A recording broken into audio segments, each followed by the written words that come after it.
So, guys, ito po.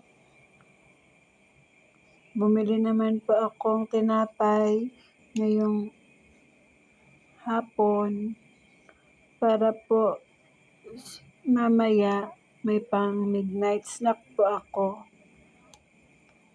Mahilig po kasi ako mag-snack kapag hating gabi po. Mahilig ako magkape at saka kumain ng tinapay kapag hating gabi po. Para po hindi po tayo magutom kapag tulog. Kasi pag gutom po, mahirap na po. Baka bangungutin tayo. Ito po,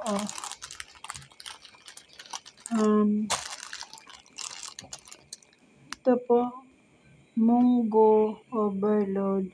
At saka ito po, ube loaf. Yan. May pang midnight snack naman po ako mamaya.